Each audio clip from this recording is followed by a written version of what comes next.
Buddha Yes, of Yahojare, a diga, a chigan, the Yanakuano, Kudu, Agudu website. Kudu Sura, Kutala Sura, Pali Sagalongala. A David de Kuara, Kusura, Soju will beat at the Sodiamia Palasura, Peshapian and Swan are looked to look there. Lurieta Namaleve, Kanagurema. Lugu Dukaya Sirade, Chigan Yoga Macone, Yari Sidabon, Erarigo Peshapianina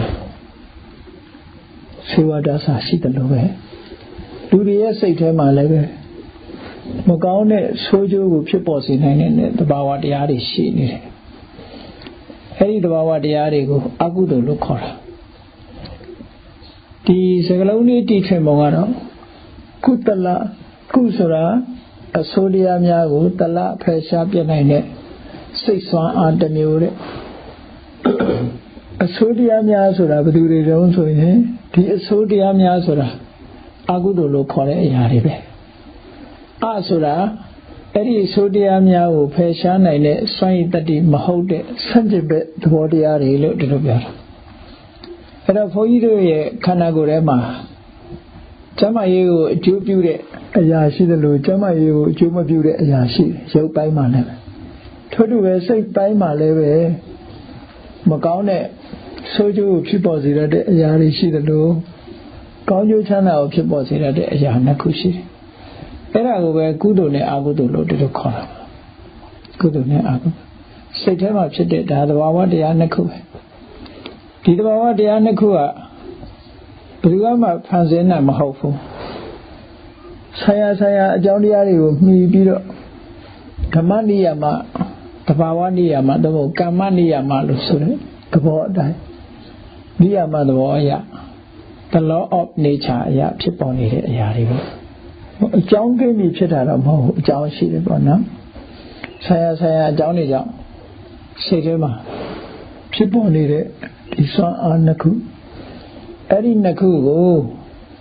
yes, of Yaga, the son and Naku, Luria said him, she did it. And she did it here. Soju will beat at that. A bit she did. Say the water, Peshabia made it. Call you Chama will chip us it at a picking at the Wawadiari, maybe than a man to bond the one. Rapia Suzu, Chiga Abian Hore Diaga Arabe. Palilu Yolushi, Taba Babata Akarana. Agudu Manamia Soju Peter de Agudu Manamia, Mini Danama. If you say Abu, Kudala do Badamara, Konyu Chana who people say that Kudu Dia Manamia, Mini Danama, Chisia Mehelu. Sanji made the Wawa de Anakue. I send you made the Wawa de Anakuha. A Yayama Edelu. But even had the was how needed the Wawari had Logama Tisha Shini have a bune a no, no, a lene of Maunolo. Tashida. A Ludi say to Malave. Oh, go senior Senajibo. The Lujan Tamet that say the Karaka Chitty. The Cardiajaro, some not neither the body are chit. The Soluku, so kind be a Lujan Tamet be dread the war at the coup. I dread a move by a bit of some not neither the war at the coup. Or did the one who do it? But not the Kuji was saying, go say a Lumajalo, Mondi Moo, Toga Musura, say about the car. The Cardia Eronet Sanjin Bido, Amiajo Lula Bido, Picanyin Kundo Chancellor, the Wadia Lily, say them up to Bonana. Now the car, Silla like the Akama, Lotin and Belotin Hamu, Quavi Pia Sidalu, the Cardia Lotin and Belotin Hamu, but we quite never see it on your lipstick. Erihago. Yes, of Yaga, did the body a lady go a horror, Pia horror. Era would name it like the Kajara, Yaga, Paliba da body, Elia Nangama, the Chenoa, Lumiazu Nale, Magaraba, the Lucor, Magara Daima. ဒီကနေ့ခေတ်တော့ဘီဟာပြည်နယ်ခေါ်တာပေါ့နော်အဲ့ဒီတိုင်းကလူတွေကအများဆုံးအသုံးပြုတဲ့ဘာသာစကားပေါ့အဲ့ဒီခေတ်က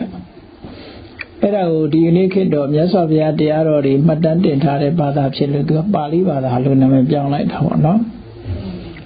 အဲ့တော့ပါဠိဘာသာနဲ့ပြောတဲ့အခါကျတော့ခုနကတခုအရာပေါ်မှာတွေ့တာပြီးတော့မစွန့်လွတ်နိုင်တဲ့သဘောကိုလောဘလို့ခေါ်တာပဲဟာလူတိုင်းရဲ့တဏ္ဍာမှာလောဘဆိုတာအာယုန်တစ်ခုကိုမြင်ပြီးရင်လိုချင်တယ်စိတ်ထဲမှာဆွဲလန်းနေတယ်မရရအောင်ကြိုးစားဖို့တွန်းအားတွေဖြစ်နေတယ်အင်္ဂလိပ်လိုတော့ craving လို့လည်းခေါ်တာပေါ့နော် craving နောက်တွေ့တာနေ attachment ပေါ့နော်အဲ့ဒီလိုလောဘဆိုတဲ့သဘောတရားဟာစိတ်ထဲမှာထင်ရှားရှိနေတယ်အဲ့ဒီတရားကိုမြတ်စွာဘုရားကဘယ်လိုဟောတော့ဆိုလို့ရှိရင်သူဟာအကုသိုလ်ရဲ့အမြစ်ပဲတဲ့အကုသိုလ်သူဖြစ်လာလို့ရှိရင်ဉာဏ်နဲ့အကုသိုလ်တွေပါတွဲဖက်ပြီးတော့ဖြစ်လာနိုင်တယ်ပေါ့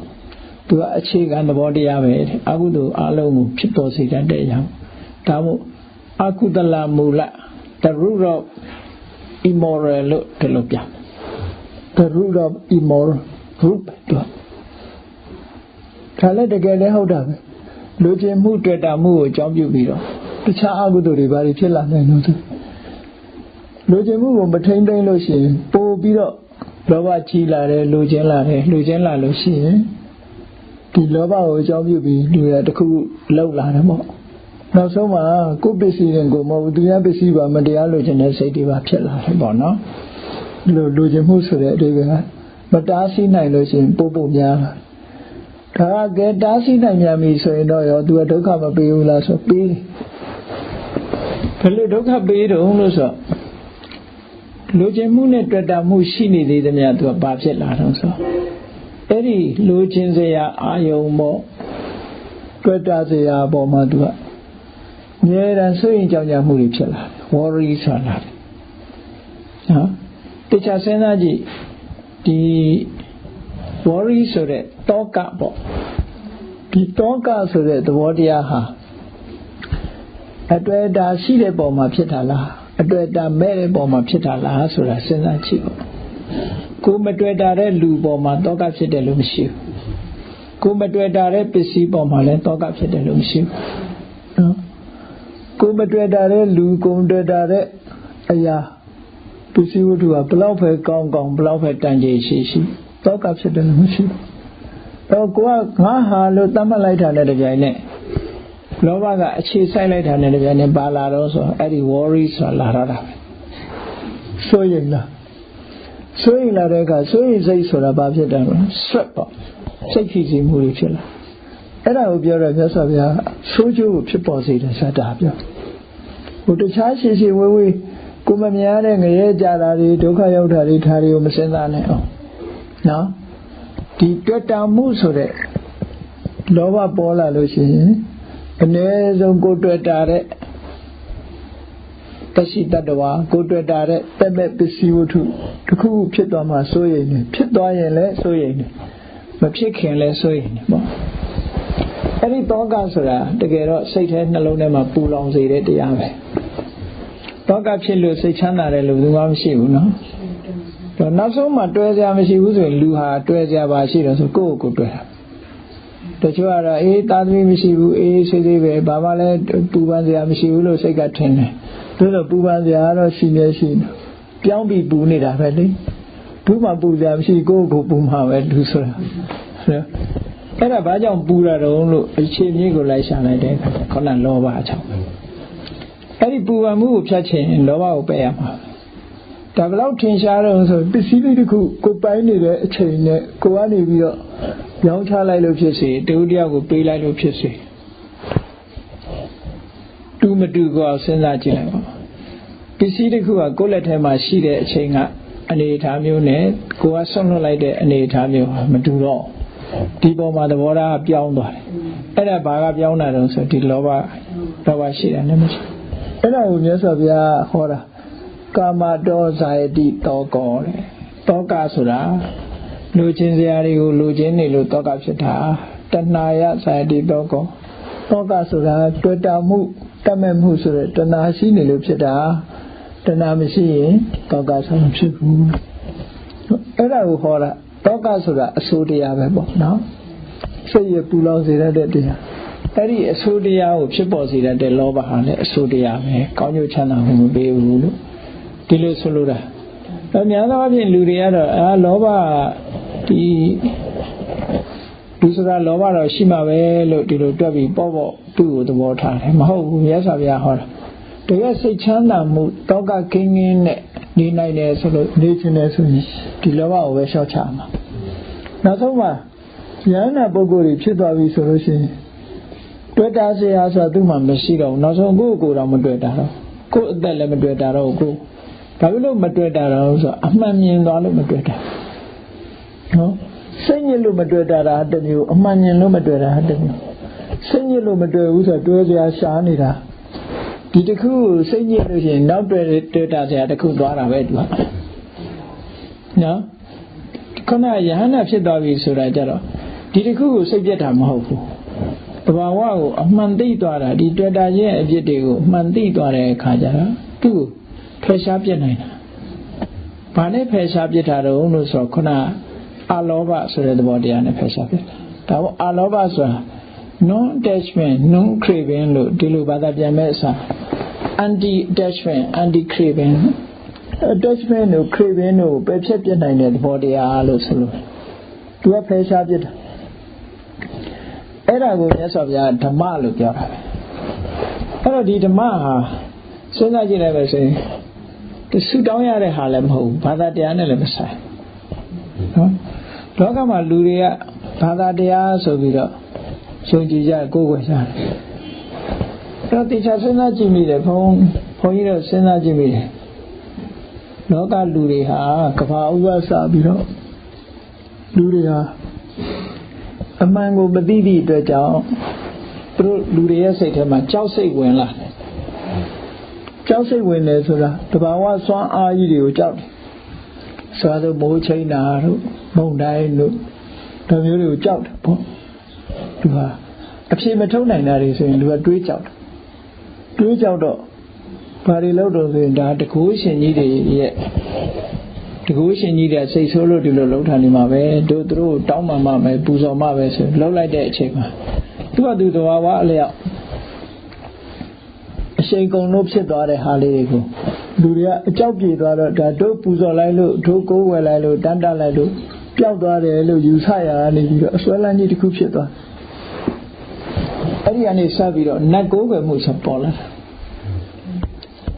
အဲ့တော့ဘုရားဘာသာအဲ့လိုကိုးကွယ်မှုမဟုတ်ဘူးမြတ်စွာဘုရားကိုးကွယ်မှုအဲ့ဒါလူတွေကယုံကြည်ခြင်းနဲ့တွားနေကြတာကဘာမှာရှိလိုက်မယ်ဆိုရင်တခြားဘာသာတွေအကုန်လိုက်ကြည့်မယ်ဘုရားဘာသာလွှဲရင်တခြားဘာသာတွေဘုရားဘာသာဝင်နေကနတ်မကိုးကွယ်ဘူးလားဆိုကိုးကွယ်တာဒါသူနဲ့ပဲဆိုင်တယ်ဘုရားဘာသာနဲ့မဆိုင်ဘူးနော်ဘုရားဘာသာဖြစ်ပြီးနတ်ကိုးကွယ်တယ်လူကဘုရားဘာသာနဲ့မဆိုင်ဘူးသူနဲ့ပဲဆိုင်တယ်ပုဂ္ဂိုလ်နဲ့ပဲဆိုင်တယ်လေသို့တော့တခြားဘာသာဝင်တွေကိုလိုက်ကြည့်မယ်ဒီ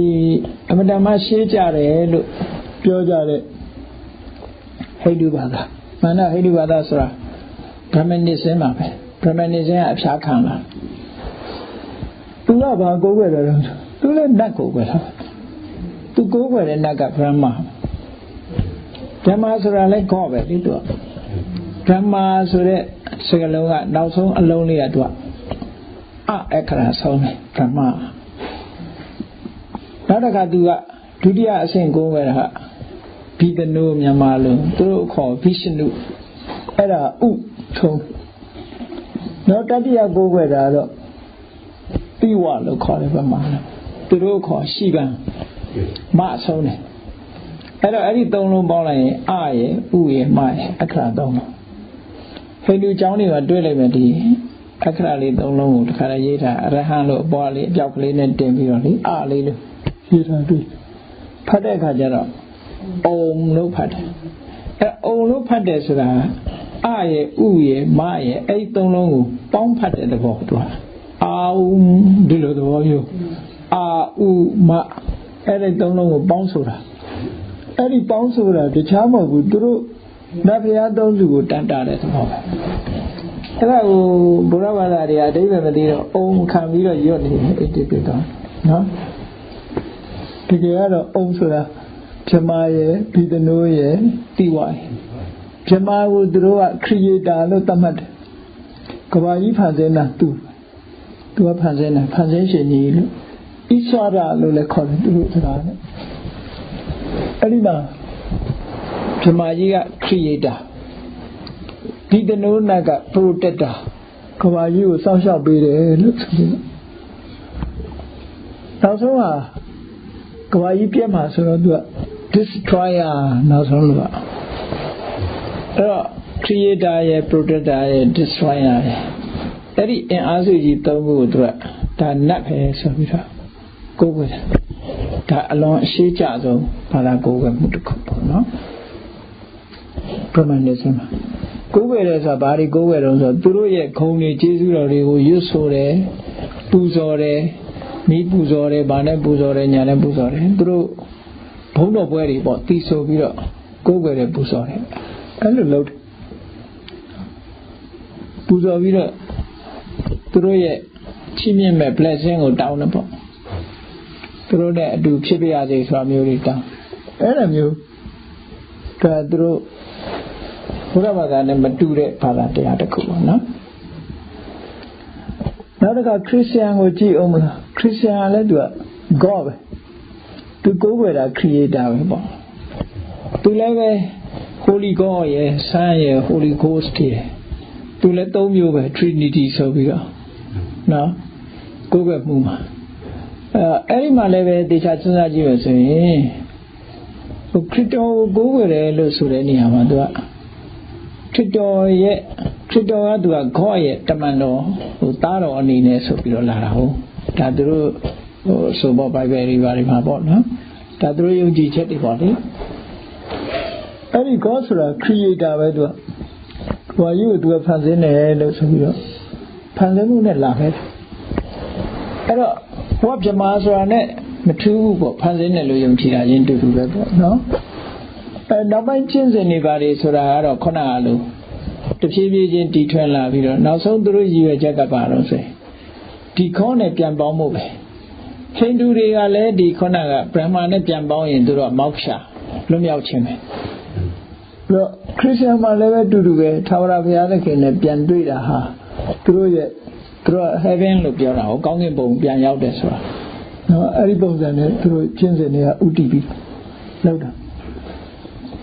အဲ့တော့သူလည်းခေါ်ဟာထာဝရနေဆထာဝရအမြဲတမ်းတည်မြဲနေတယ်လို့ဒီလိုယူဆတယ်ပေါ့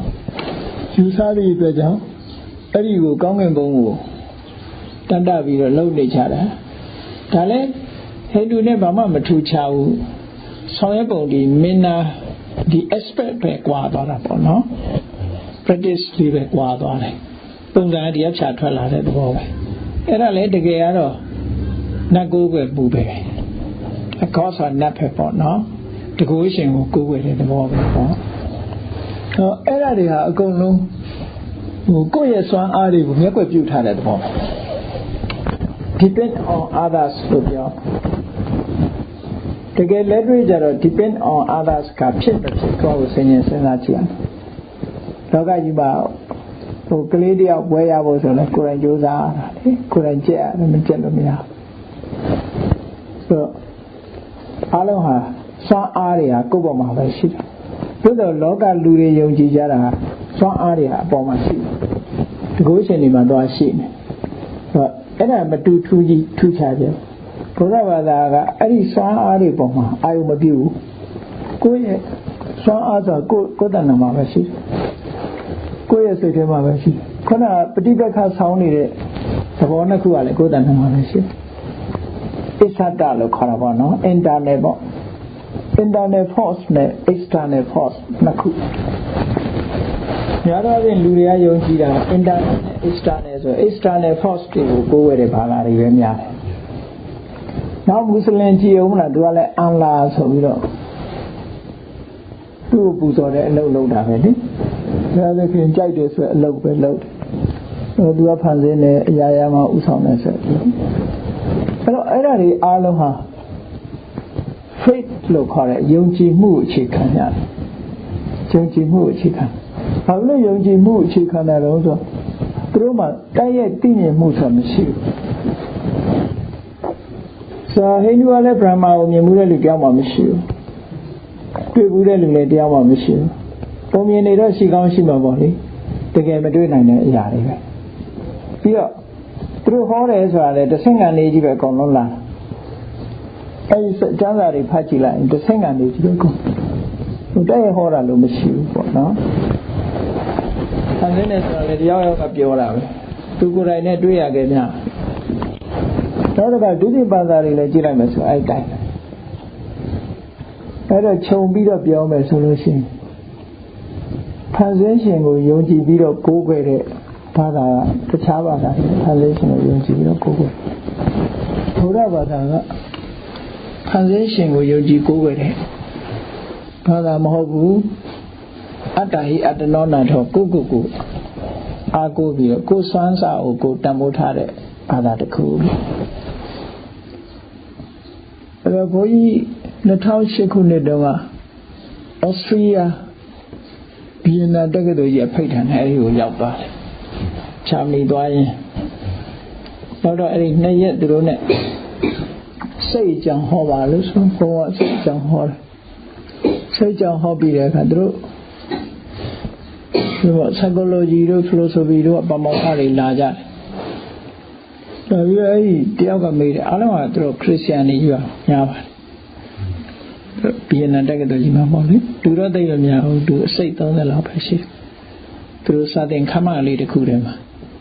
စိတ်ကြောင့်ဘုရားဗလာဟောတဲ့စိတ်ကြောင့်ဘုန်းကြီးကဟောပြောပေးတာပေါ့လေအဲ့ဒီမှာဘာမခတယောက်ကမေးခွန်းထုတ်တယ်ခေါင်း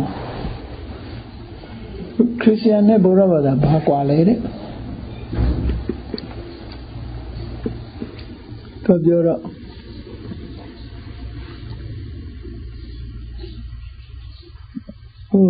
ဘာများထူခြားချက်ရှိလို့လဲဘာသာတရားတူတူပဲလို့သူပြောခြင်းနဲ့မေးကောင်းပါနော်အဲ့တော့ဘုန်းကြီးအဲ့တော့ထူတာမထူတာကိုတော့တခုပြောပြမယ်လို့ဘယ်အမှန်နဲ့ဘယ်အမှားတယ်တို့ဆိုတာတော့ဘုန်းတို့ဘာသာတရားနဲ့ပတ်သက်ပြီးတော့ဝေဖန်ပြီးမပြောချင်ဘူးလို့ဒါတွေကကိုယ့်အကူပဲဆုံးဖြတ်ချက်ချရမယ်လို့ထူခြားတယ်မထူခြားဘူးဆိုတာဘာနဲ့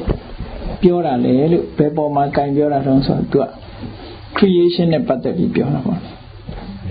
creation နဲ့ပတ်သက်တယ်လို့ဆိုအဲ့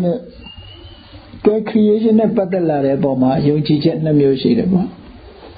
တူက creator ကိုယုံကြည်တယ်အရာရာကိုထာဝရဘုရားကြီးကတကုရှင်ကြီးဖန်ဆင်းတယ်လို့သူ့ရဲ့အဆုံးဖြတ်တိုင်းဖြစ်ရတယ်လို့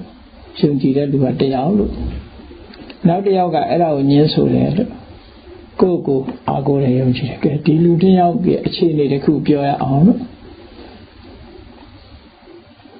အဲ့ဒါဒီလူနှစ်ယောက်ရဲ့အခြေအနေဘုန်းကြီးခရစ်ယာန်ကောင်းတယ်ဘုရားဘာသာကောင်းတယ်လို့မပြောပါဘူးအဲ့ဒါသူတို့အဲ့ယုံကြည်တာနဲ့မယုံကြည်သူနှစ်ယောက်ဟာဘယ်လိုထူးခြားလဲလို့စဉ်းစားကြည့်လို့အဲ့တော့ဖန်ဆင်းရှင်ကိုယုံကြည်တဲ့ပုဂ္ဂိုလ်တယောက်ဟာလို့ကိုယ့်ရဲ့ဘဝတစ်ခုလုံးဟာဖန်ဆင်းရှင်ရဲ့အဆုံးဖြတ်ပုံမှာတာအဲ့တော့ကိုယ့်ရဲ့ဝီရိယကိုလည်းတန်ဖိုးမထားရရောက်တယ်ကိုယ့်ရဲ့ဆန္ဒကိုလည်းတန်ဖိုးထားရမရောက်ကိုယ့်ရဲ့အသိဉာဏ်ဆိုတာလည်းတန်ဖိုးမရှိတော့ကိုဖြစ်ချင်တဲ့ဆန္ဒဆိုတာလည်းအဓိကမဟုတ်တော့ထိုဆန္ဒအရကြိုးစားအထောက်မှုဆိုတာလည်းအတိတ်ပဲမရှိဘူးဘာလို့လဲဆိုရင်ဖန်ဆင်းတဲ့အတိုင်းဖြစ်မှာတော့ဖန်ဆင်းတဲ့အတိုင်းဖြစ်မှာကိုယ်ဖြစ်ချင်တာတခုဖန်ဆင်းနေတာတခုဆိုရင်ကန့်လန့်ဖြစ်မှာပေါ့အဲ့ဒါဆိုတော့ကိုယ်ဖြစ်ချင်လို့ကိုယ်ကြိုးစားလည်းပဲဖန်ဆင်းရှင်ရဲ့လိုတိုင်းဆိုလို့ရှိရင်ကြိုးစားတာလည်းလကားဖြစ်မှာပဲနော်ကောင်းတယ်မကောင်းဘူးဆိုရင်ရွေးချယ်မှုဆိုတာလည်းကိုယ်တည်းကမှအတိတ်ပဲမရှိတော့ဘူးအဲ့ဒါကဒီဖန်ဆင်းတာကိုယုံကြည်မယ်ဆိုရင်အဲ့ဒီဖြစ်ပဲမျိုးရောက်တယ်ဖန်ဆင်းရှင်ကိုမယုံကြည်ဘူးကိုယ့်ကိုယ်အားကိုးတယ်ဆိုတဲ့ပုဂ္ဂိုလ်တရားဟာကိုယ့်ရဲ့ဆန္ဒကိုအဓိကထားတယ်။ဘာလုပ်တဲ့နဲ့ဘာမလုပ်တဲ့ဘူးဆိုတာလဲကိုယ့်အကူကိုယ်ပိုင်ညာနဲ့စဉ်းစားတယ်။ကိုယ်ပိုင်ညာနဲ့စဉ်းစားပြီးတော့လုပ်တဲ့နာကိုလုပ်တယ်မလုပ်တဲ့နာကိုမလုပ်ဘူး။ဒါလည်းကိုယ်ပိုင်ညာနဲ့စဉ်းစားပြီးတော့လုပ်တယ်ကိုယ့်ရဲ့လုံလဝိရိယအရာ ပညာရေးပဲကြိုးစားတယ်စီးပွားရေးကြိုးစားတယ်ကိုယ့်ရဲ့လုံလောက်ဝိရိယအားလျော်စွာဖြစ်ပေါ်လာတယ်အဲ့ဒါလို့ဖန်ဆင်းရှင်ယုံမှုမယုံမှုနဲ့ပတ်သက်ပြီးဒီလိုထူးခြားမှုရှိတယ်လို့အဲ့ဒါဘယ်ဟာကြိုက်လဲလို့ဆိုသူတို့ပြုံးစီစီလုံးနေကြအဲ့ဒီတော့ပြင်းတာဘယ်ဘာသာရဲ့လို့ဘုံကမပြောပါဘူးအဲ့လိုဖန်ဆင်းရှင်ကိုလက်ခံယုံကြည်တာနဲ့မယုံကြည်တာအဲ့လိုရှိတယ်ဒါတော့ဒီတိုင်းပဲလေဒါကြောင့်မို့ဗုဒ္ဓဘာသာတရားတော်မှာဆိုရင်ဗုဒ္ဓဘာသာတရားတော်ကဗုဒ္ဓကဒီတကုရှင်လူတွေနဲ့အလန်းကွာဝေးတဲ့ဟိုနတ်ဖျားလည်းမဟုတ်ဘူးသူကလူသားတွေကနေပြီးတော့ပညာရှင်ဖြစ်လာလူသားတွေကကျင့်ကြံကြိုးကိုအားထုတ်လို့တကယ်ထူးခြားတဲ့အသိဉာဏ်တွေရတဲ့ပညာရှင်တစ်ခုတူပဲဖြစ်တယ်အဲ့ပညာရှင်ကလူတွေကိုအကျိုးပြုတာကဲတင်တယ်ဆိုတာဘယ်လိုလုပ်တာတော့ဆိုဒါလုံးသိနေဒါမလုံးသိဘူးသူခွဲဟောဒီတရားကကျင့်လို့ရှိရင်ကောင်းကျိုးချမ်းသာဖြစ်နိုင်တယ်ဒီတရားကမဖြစ်ဘူးဆိုတာအဲ့ဒီလုံးသိတာနဲ့မလုံးသိတာအကျိုးရှိတာနဲ့မရှိတာဒီတစ်ခုခွဲခြားဟောကြားပေးတာသာရှိတယ်နော်လူတွေကဘုရားကိုကိုးကွယ်ရတယ်ဆိုတဲ့အဓိပ္ပာယ်ကဆရာသမားထံက advice ကိုရချင်လို့သူ့ရဲ့ဆုံးမစကားကိုလိုချင်လို့ကိုးကွယ်တဲ့သဘောခုနလို blessing ကိုလိုချင်လို့ကိုးကွယ်တာမဟုတ်သူခြားဘာသာနဲ့မတူတဲ့သဘောနော်ခြားဘာသာကျတော့ blessing ပဲဆုံးမဩဝါဒအဓိကမဟုတ် blessing ဘုရားသခင်ကမတာတို့ကောင်းချီးပေးတာတို့ကအဓိကဒီအားရလို့မဟုတ်ဘူးမြတ်စွာဘုရားကအကုသိုလ်မလုပ်နဲ့ဆိုရင်မလုပ်ဘူးတော့ရှောင်ရမယ်ကုသိုလ်လုပ်ရမယ်ဆိုတော့သူ advice လုပ်ထားတဲ့သင်ကြားပို့ချထားတဲ့အတိုင်းတို့တွေလိုက်နာကျင့်သုံးတယ်အဲဒီလိုက်နာကျင့်သုံးတဲ့အတိုင်းကိုယ်တိုင်ရောလက်တွေ့မသိနိုင်ဘူးလားဆိုသိတယ်ဒါကြောင့်မြတ်စွာဘုရားကဒီဓမ္မလို့ခေါ်တဲ့သူ့ရဲ့ဟောပြောဆုံးမချက်ရဲ့ quality တွေကိုဖော်ပြတဲ့အခါမှာကြည့်တယ်နံပါတ်1ကတွက်ခါတော်ဆိုတာတွက်ခါတော်ဆိုတာ guarantee ပေးတာပဲငါဟောတဲ့တရားအမှန်ပဲလုံးဝအမှားမရှိဘူးငါပြောတဲ့အတိုင်းလို့ဟုတ်တယ်ဖြစ်ကိုဖြစ်ရမယ်ဒီဟာက guarantee ပဲတခြားမှအဲ့လို guarantee မပေးနိုင်ဘူးသက်သာပြ guarantee ပေးတာအဲ့တော့သူပြောတဲ့အတိုင်းလုပ်လို့ဆိုတော့ဟုတ်ပြီလုပ်တော့ကိုယ်တွေ့သိနိုင်လားလို့ဆိုသိတယ်တဲ့တန်ဒိဋ္ဌိကိုနောက်ကဆက်ပြီးတော့ပြတန်ဒိဋ္ဌိကိုလို့ရင်ကိုယ်တိုင်သိနိုင်တယ်ဟာတဲ့ဟိုမသိရဘူးယုံကြည်ချက်နဲ့လုံးဝမဟုတ်ဘူးသူကယုံကြည်မှုဆိုတာအစသာရှိတယ်ဘုရားဘာသာမှာထိတ်တန်းမှမရှိဘူးယုံကြည်မှုကဘုရားဘာသာယုံကြည်မှုကိုအခြေခံတာပြောတာမဟုတ်ယုံကြည်မှုဒီကျင့်ဆောင်မှုအတွက်လမ်းခင်းပေးတာလောက်ပဲရှိတယ်ဘုရားဘာသာယုံကြည်မှုကအသိဉာဏ်ရလာလို့ဆုံးဖြတ်မှုအဆင့်ကြတော့သူကယုံကြည်မှုတွေမဟုတ် resolution လို့ခေါ်တဲ့ဆုံးဖြတ်မှုတတ္တတရားအဲ့ဒီအဆင့်ထိရောက်တာအဲ့ဒါကြောင့်မလို့ faith ဆိုတဲ့တာမန်ယုံကြည်မှုပေါ်မှာအခြေခံပြီးယုံကြည်မှုပေါ်မှာလမ်းဆုံးတာမဟုတ်ဘူးဘုရားကဒါလောက်ရမယ်ဒါမလောက်ရဘူးဆိုတဲ့ပုံမှာလက်ခံတာအဲ့ဒီလက်ခံတဲ့တရားနဲ့ကိုယ်တိုင်လုံးလို့ရှိရင်ကိုယ်တိုင်တွေ့ရှိလာနိုင်တဲ့တန်ဒိဋ္ဌိကိုယ်တိုင်တွေ့လာတယ်ကိုယ်တိုင်တွေ့လာတယ်ဆိုလို့ရှိရင်သူကိုယ်တိုင်တွေ့ရုံနဲ့မဟုတ်ဘူးတဲ့ကိုယ်တိုင်တွေ့လာလို့ရှိရင်ဒီတရားကိုယ်ဆွေမျိုးသားချင်းတွေမိတ်ဆွေသင်္ကားတွေကို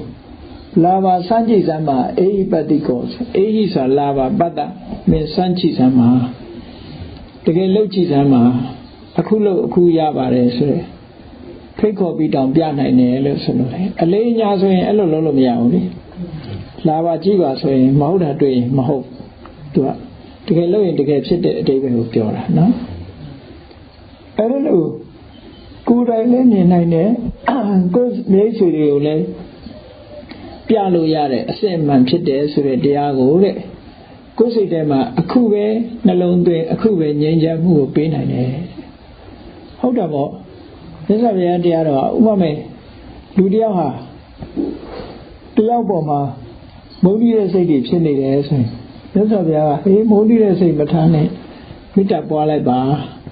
သူကျိုးလိုလားတဲ့စိတ်လေးနဲ့အစားထိုးလိုက်ပါဆိုအစားထိုးကြည့်ပါလားမုန်းတီးတဲ့စိတ်တွေပျောက်ပြီးဟောသိခံခွင့်လွတ်တဲ့သဘောတရားချက်ချင်းရောက်လာခွင့်လွတ်တဲ့ကျေနပ်တဲ့ဆိုချက်ချင်းရောက်လာအချိန်ဆိုင်စရာမလိုဘူးလေစိတ်လည်းငြိမ်းချမ်းသွားတယ်အဲ့ဒါကိုဩပနိယခေါ်လို့ပြောတာအဲ့ဒါလို့နောက်ဒီတဲ့ဒီတိုးချက်ပြီးတော့ကျင့်လိုက်လို့ရှိရင်သမထကျင့်စင်ပဲကျင့်ဝိပဿနာကျင့်မယ်ကျင့်လို့ရှိရင်ပစ္စတံဝိရိတဘောဝိညုဟိ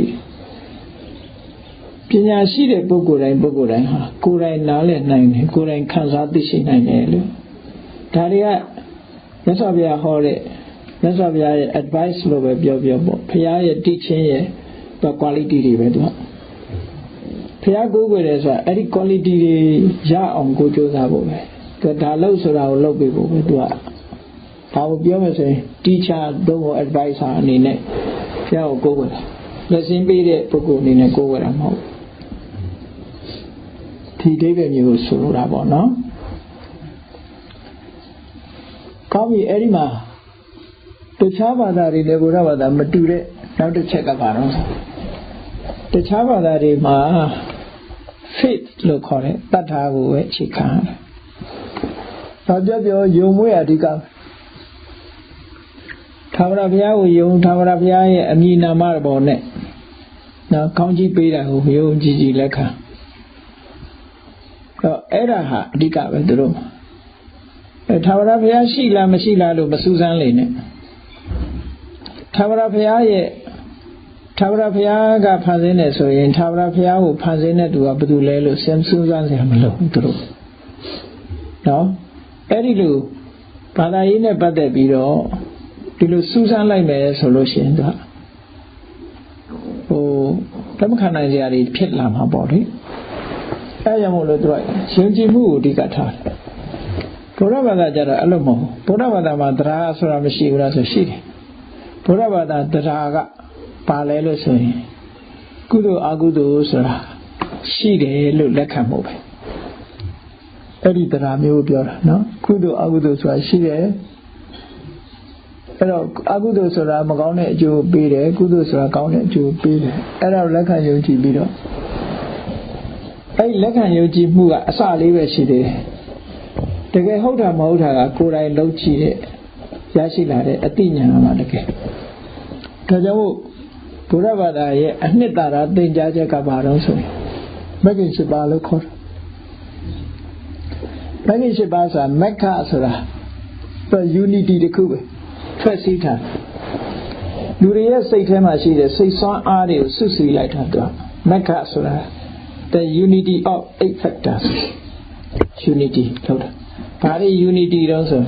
နံပါတ်1ကကြည့်ယုံကြည်မှုဆိုတာဒီထဲမှာမပါဘူး right understanding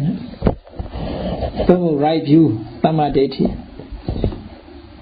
ကိုလုပ်တဲ့အလုပ်ကိုမှန်မှန်ကန်ကန်နားလည်ရမယ်ဆိုတော့မှန်မှန်ကန်နားလည်တယ်ဆိုဒါကလုပ်တဲ့နဲ့ဒါမလုပ်တဲ့မှုဆိုတဲ့အခြေခံနားလည်မှုကစအခြေခံနားလည်မှုကစပြီးတော့ကိုယ့်ကိုဒါကရုပ်ပဲဒါကနာမ်ပဲဒီစွမ်းအားတွေကဘယ်လိုလုံးမရတယ်ဆိုတော့ဒီနားလည်မှုတွေအားလုံးဟာ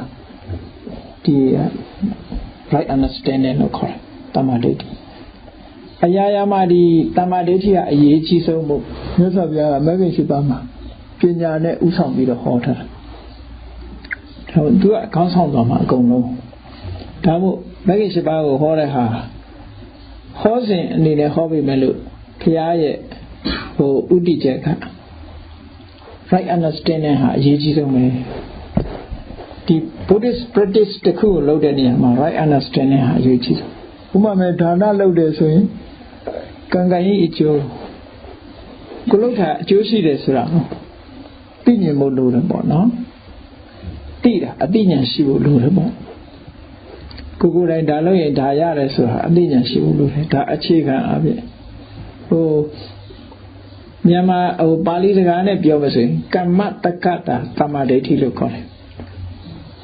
ကမ္မဆိုတာကိုလုပ်တဲ့အလုပ်ရဲ့တက္ကဆိုတာကိုပဲပိုင်တယ်ဒါကဘာပြောတာတုံးဆို responsibility ဖြစ်တာပြောတာလောကလူတွေက responsible ကိုညှင်းကွယ်လူကောင်းမဖြစ်ဘူးလေဆိုလိုတာ I am responsible what I have done good or bad ကောင်းတာပြောမကောင်းတာပြောငါဟာအဲ့ဒီအကောင်းဆိုးအတွက်ငါတာဝန်ရှိတယ်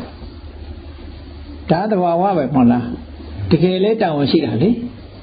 အဲ့ဒီတာဝန်ရှိတယ်ဆိုတဲ့ခံယူချက်ကိုကမ္မတက္ကတာတမ္မာဒိဋ္ဌိလို့ပြောတာပဲဘာနဲ့ပြောမှဆိုဘာလို့လဲဆိုရင်ကောင်းတာလုပ်လဲကောင်းတာဖြစ်တာမဟုတ်ဘူးမကောင်းတာလုပ်လဲမကောင်းတာမဖြစ်ဘူးဒါသူကသူအချိန်တန်သူဖြစ်ချင်တာဖြစ်မှာပဲဆိုရင်ဒါကမ္မတက္ကတာတမ္မာဒိဋ္ဌိကိုညင်းပယ်ခေါ်တယ်နော်အဲဗုဒ္ဓဘာသာဖြစ်ဖို့အတွက်အခြေခံကအဲ့ဒီခုနပြောတဲ့အထိလက်ခံမှုပဲကမ္မတက္ကတာတမ္မာဒိဋ္ဌိကမ္မတက္ကတာတမ္မာဒိဋ္ဌိဆိုတာဒီဟာမရှိရင်လူတော်လူကောင်းကိုဖြစ်နိုင်ဘာလို့လဲဆိုရင်ကောင်းတာလုပ်လို့ဆိုးတာလုပ်လို့ကိုယ်နဲ့မဆိုင်ဘူးပေါ့တချို့ကလည်းပြောတယ်လေဒီဘဝဒီကိုယ်ဝခံနောက်ဘဝနောက်ကိုဆန်လိမ့်မယ်ဆိုပြီးတော့ responsible ဒါ online ရဲ့သဘောကိုသဘောမပေါက်လို့ပြောတာနော် online ဆိုတာတရား line ကတစ် line နဲ့လီသွားတာအဲ့တော့ responsible ပဲဒီဘဝလောက်ထားတာဟိုဘဝနဲ့ဆိုဆက်ဆက်နေတယ် online ဖြစ်နေတာကိုပြောအဲ့ကြောင့်မို့မြတ်စွာဘုရားပါဠိလိုခေါ်တာလေခုနဘုန်းကြီးအင်္ဂလိပ်လိုပြောလိုက်တာနဲ့တစ်ထပ်သေးပါပဲတစ်ထပ်သေးပဲဘယ်လိုလို့ဆိုမြတ်စွာဘုရားပါဠိလိုကြတော့ဘုရားဟောတဲ့ပါဠိဟာ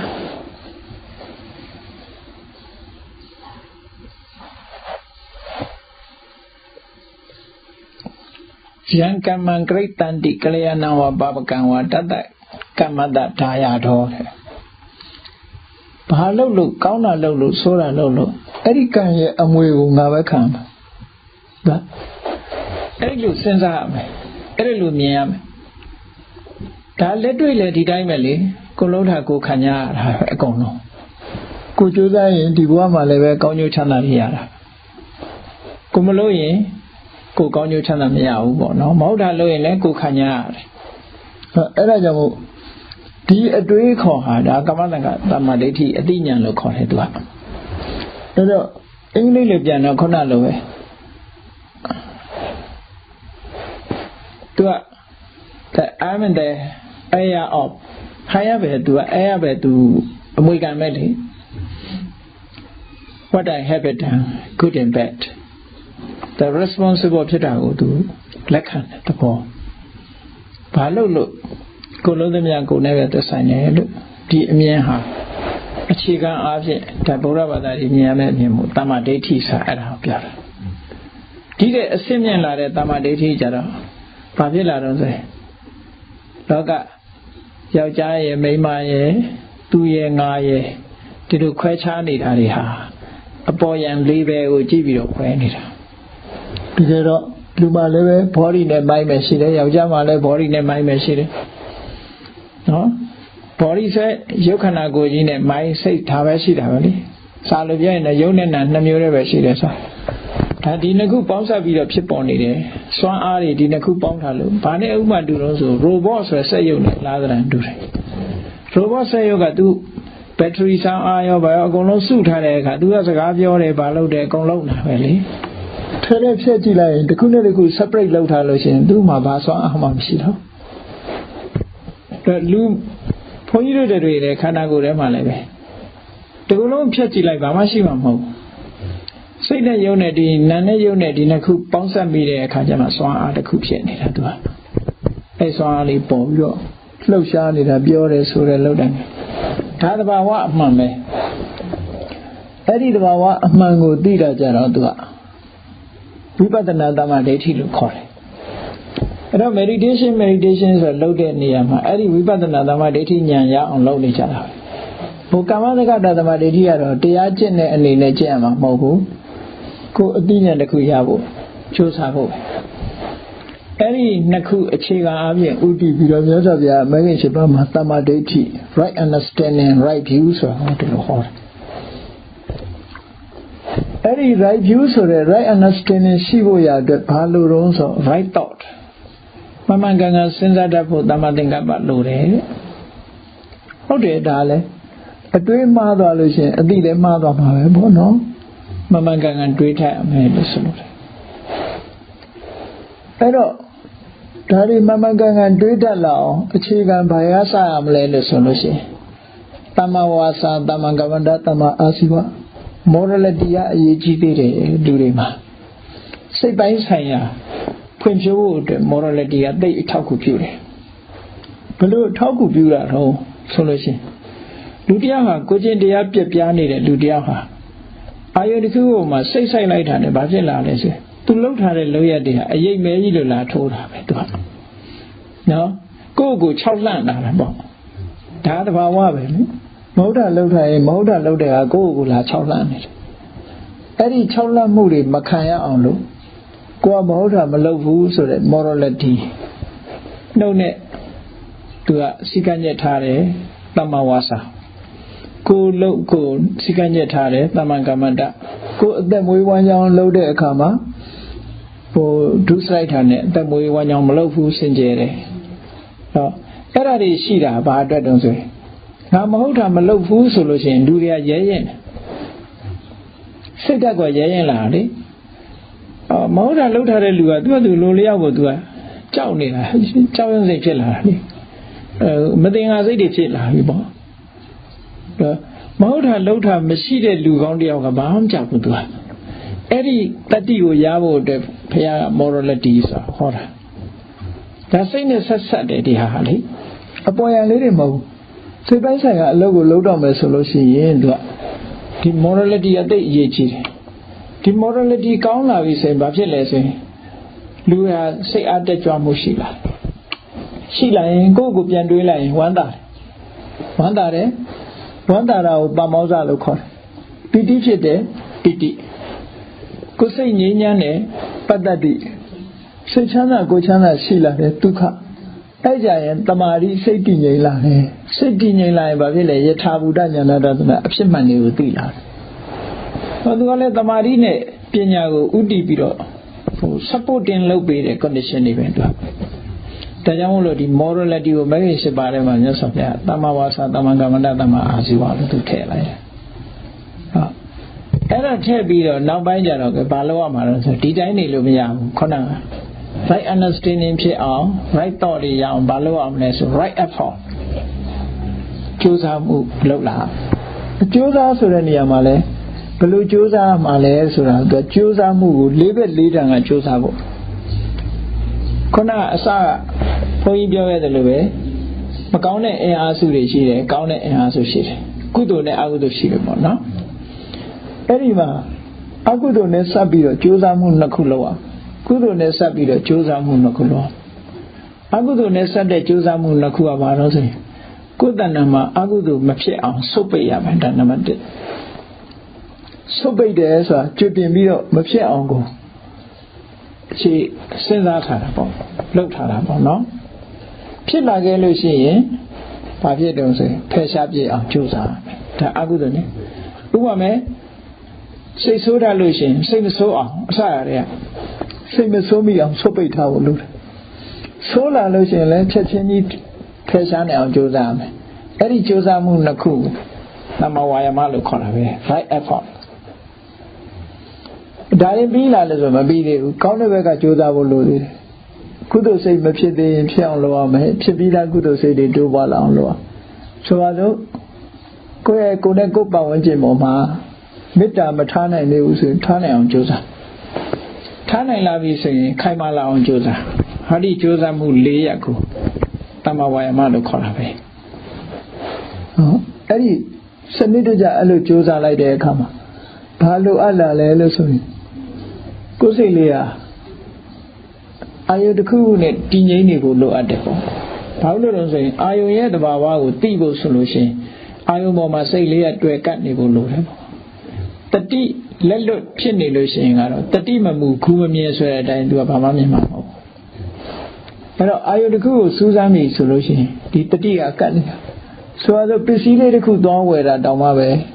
who kills her Mona. Countess Sures Valley, the Richaja says as a Gide, Kainji, and Yazina Gide, Mumulo cheatable. No, Erlube, the diesel, Iomoma, Miera, to the teacup beer of my Pina, right understand Chennai. Daria Aloha, right effort, let Namadeti talk with you, right mindfulness, Kale, Tamadadisa, mindfulness, Kale, ပညာကိုကျေစုပြုတာပဲအဲ့ဒါလို့ကတ်တဲ့အခါစိတ်ကလေးငြိမ်ဖို့လည်းလိုအပ်တယ်အဲ့ဒါတမသမာဓိပေါ့အောင်ပေါင်းလိုက်တဲ့အခါကျတော့ဘယ်ကိရှိပါပဲအဲ့တော့ဗုဒ္ဓဘာသာကျင့်စဉ်မှာအဓိကကျင့်စဉ်ဟာမဂ္ဂင်၈ပါးပဲအဲ့ဒီမဂ္ဂင်၈ပါးကိုပဲ Four Noble Truths တဲ့မှာဆိုလို့ရှိရင်သူကမဂ္ဂသစ္စာလို့ခေါ်တာပေါ့လောက်ရမှာအဲ့ဒါကိုလောက်ရမှာပေါ့ကြီးတော့လောက်တဲ့အခါမှာဘယ်မှာလောက်ရမလဲသူဖီးရှိတယ်သူကအလုပ်လုပ်ရင်အလုပ်ခွင်ဆိုတာရှိတယ်မှာဘယ်ကိုလောက်ရမှာတော့ဆိုရင်ရှုပ်တဲ့နံဆိုတဲ့ဒုက္ခသစ္စာပေါ်မှာအလုပ်လုပ်နော်ဒုက္ခသစ္စာကိုသမုဒယသစ္စာနဲ့ကြည့်တဲ့အခါမှာခုနကတွေ့တာမှုတွေကိုဖယ်ရှားနိုင်အမှန်သိလာပြီဆိုရင်တွေ့တာမှုကိုဖယ်လိုက်တယ်ဖယ်လိုက်တဲ့အခါကျတော့ဒါသမုဒယသစ္စာကိုဖယ်တာပဲပေါ့ဖယ်တဲ့အခါမှာဒုက္ခនិရောဓလို့ဆိုရယ်အငြိမ်းကိုရလာတာပေါ့ဒီအဓိပ္ပာယ်ပဲမြတ်စွာဘုရားဟောတဲ့သစ္စာ၄ပါးတရားမဂ္ဂင်၈ပါးဆိုအဲ့ဒါကြောင့်မို့ဘုရားဘာသာရဲ့ကျင့်စဉ်က internal practice ပဲနော်ဒီအပြင်ဘက်ကဟိုဟာတွေကိုအားကိုးတာတခုမှမပါဒါပြင်ဘုရားဘာသာဟိုဖျားကိုမကိုးကွယ်ဘူးလားအာမကိုးဘူးလားဆိုတာဖျားစီအားကိုးတယ်ဆိုတာ advice ရရုံတော့ပဲအားကိုးတာလှုပ်တာကိုယ်တိုင်လောက်ရမှာပဲဒါလက်တွေ့နဲ့ကြည့်မယ်ဆိုလို့ရှိရင်ကဲဆရာဝန်နဲ့လူနာနဲ့ပြောကြည့်အောင်ဆရာဝန်ကလူနာကိုယောဂကုတယ်ဆိုပါစို့လူနာကဆရာဝန်စီသွားတာဘာအတွက်သွားတာဆရာဝန်ကစိတ်ကုပေးနိုင်သလားဆရာဝန်ကသူ့ယောဂကိုပျောက်အောင်လုပ်နိုင်သလားလဲဆိုဆရာဝန်ကအကြံမဲ့ပေးတာပျောက်အောင်လုပ်တာမဟုတ်ပျောက်အောင်လုပ်တာဆေးရလုပ်တာတကယ်ပြောရင်လေဆေးမပါဘဲနဲ့ဆရာဝန်ကမင်းယောဂပျောက်စေလို့လုံးလို့ရမှမရတာ